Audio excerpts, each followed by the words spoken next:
So I have had time to finally sit down and look through some of the panels from the CPAC, and I need to comment on the Black conservative panel because I'm irritated, so I need to say something. I really wish that people could have been direct and called a spade, but I guess that it's just the time and the place for things, and that just was not the time and the place. So now that it's over, this is the time and the place.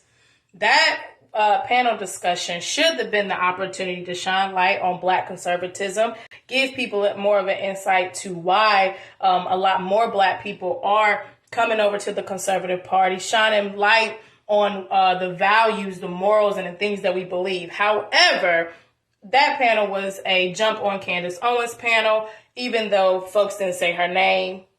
Those who know can read through the lines and knew exactly what that panel was about. Anyway, moving on. When it comes down to conservatism and Black conservatism, it is very hard to find Black conservatives, and people really do want to see themselves in the picture. And a lot of times, and I have made mention on this on my page a lot of times, is that when flyers go out about conservative movements, Republican events, it's like one Black person on the flyer, if at all. I remember for the RNC, the flyer that went out for the RNC,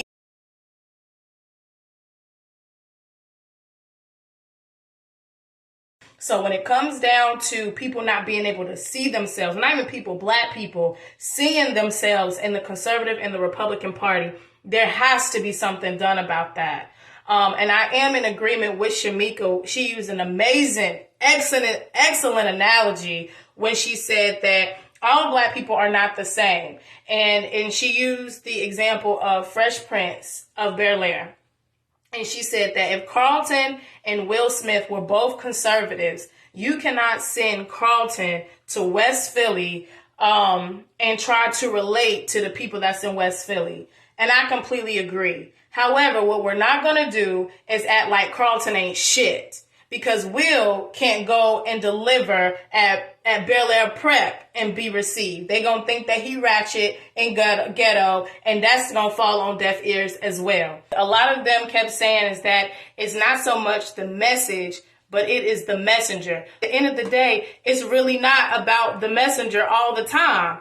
I have followed plenty of y'all up there on that panel, and I have been in your comment section, and you have gotten the same backlash as Candace. Tell me why when you supposed to be the different messenger. Y'all have been called coons. Y'all have been called sellouts. Y'all have been called Uncle Toms. Y'all have been called bootlickers. Y'all have been saying that y'all dancing for massa and that party don't like y'all and why y'all over there and Trump don't like you and you trying to dance and be there for Trump. All of y'all have gotten those same things in your comments. These folks don't care how down you are with the people when you're trying to get them off of welfare. These people don't care how relatable you are when you're trying to close their abortion clinics. These people don't care that you know all the words to Biggie and Tupac when you down here trying to build border walls and keep out illegal immigration.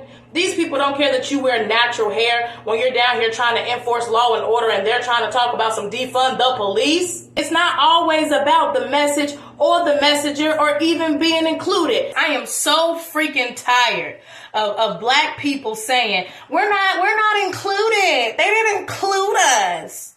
They didn't include us in their club. But then guess what? When you have Black people who join the movement, then we're sellouts. We're coons. You want inclusion, but then when Black people join, we're sellouts and coons and dancing for Uncle Tom. We're in the police department. Well, you got white people policing the Black neighborhoods, and they don't know our struggle. And we're not included. We don't feel included. And then you got Black people join the police department, and now they're not Black, they're blue. I'm so sick of this shit. And you wonder why people eventually say, fuck us. This is why. This is why. It is so damn hard to please the Black community. It makes no sense. It makes no sense. What do we want? What is it that we want? We want to be left alone, but don't leave us too alone because then we don't feel included. You get tired of nigga shit after a while. You just do. You just get tired, bro. You get tired of that shit. The reason why I love the conservative party and why I am a part of the conservative party is because of the standard. It is the standard. I like reaching goals. I like having a standard. It is required of me to be better, to be in the conservative movement. It's required of me to be an American, a patriot, to stand on my values in the conservative movement. It is a requirement of me to be able to be self-sufficient in the conservative movement. I cannot come to the conservative movement and live my life any type of way. It is order. It is decorum. It is policy. It is rules. And that is why you do not have more black people in the conservative movement. The rebelliousness of our culture is why you do not have more people in the conservative movement. It's the policies that's being rejected, not the messenger. It's the policies. The whole reason that the black conservatives was probably the strongest that they ever was. You want to know what split us? Law and order. Law and order. When it comes to not resisting, that is police policy. And you think that you gonna come to the conservative movement and talk about policy? Or rejecting policy, or that policy wasn't necessary, and then you wonder why you're not invited to speak? Come on now. Come on. Are you serious? Listen. I just want to know, in the comments, honestly, if you were a Democrat and you watched that panel, did you leave feeling like, wow, I did not know that about the conservative party. I have to do better research. They really opened my eyes about conservatism. I feel empowered. Let me know when the next event is, because I'm going to get some friends and we're going to come out. If you felt like that after watching that panel, please let me know. Because I'm in the conservative movement. And after watching that panel, I am not sitting here like, yes, y'all nailed it. I just feel like black people are going to be rushing over here by the boatload. No, I'm feeling like people are sitting at home and see, this is why I'm not joining the conservative party. And see, that is why I'm not getting over there. Because they're not inclusive. They prop up Candace Owens and she's a sellout and she hates herself. And they don't consider all people. That's exactly why I'm not joining. I mean, look, the whole black panel even said so. See, that's why I told y'all they don't like y'all and y'all need to leave. Wow.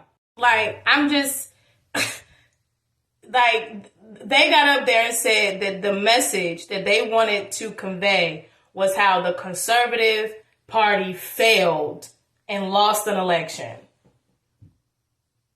And then your next sentence is, because y'all won't let us talk.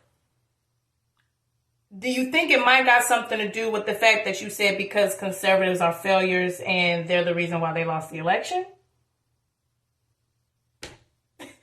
Listen, if I've said it once, I've said it 1,000 times.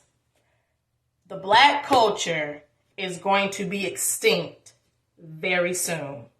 If we do not get out of our feelings, if we do not stop making decisions solely based on our skin tone, and if we do not shut off all of the distractions and use our head and think, y'all better stop allowing the media to control the narrative and use your brain.